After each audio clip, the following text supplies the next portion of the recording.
Sa edad na 24, napabili ang mga tarantado kung paano panisin ang mga gago. Kaya ngayon tinatawanan ko na lang kayo. Kaya sa'kin dumiketro kung walang di. Kaya sa'kin bumili RK, gumanap na ako sa kalsada mapait. Yoko na rin balikan kung saan ako nanggaling mapait na karaan. Kaya di mo yun alam, wag mo na rin alaman. Manahimik ka na lang, okay lang kung hindi ka maniwala. Kahit di mo tanungin, mga tao sa paligid kilala na may pangalan bumakat. Umangat na ako, kaya di mo naabot. Kahit magtawag ka pa ng back up, di ko kayo urong. Kahit ako na mag-isa, bitbit ko aking bayan. Kaisa man lumapag, papalag naman ako. Basta mauna kayo, mga wala na aret. Pili matitikas, pili may ibubuga. Uy manahimik, di mo ngayon magawa. No akala mo sa akin dito papalag. No ako takot, pwede mo subukan na magkaalaman na. Huwag yung puro lang putak, bitch. Huwag yung puro lang putak, bitch.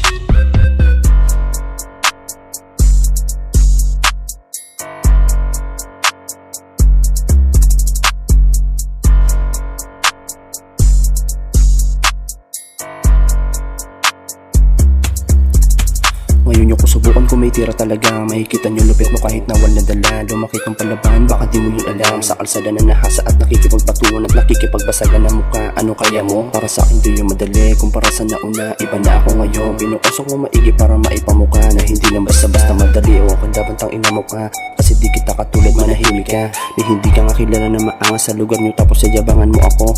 Ito ka, fuck you. Mga katulad nyo, binibasic ko na lang. Kasama mga tunay, paligid sa daan, kilala na mga taas. Sa street kami natuto, dala-dala yung respeto. Yung puro lang pabibo sa paningin ng mga tao. Kaya dami na inggit, di nyo kami masisi. Kung ganito lang kami gumanap, sadyang inuuna yung diskarde, yung puro yabang. Kaya tingnan mo kami, layo na narating. At malabo na kami bumagsak.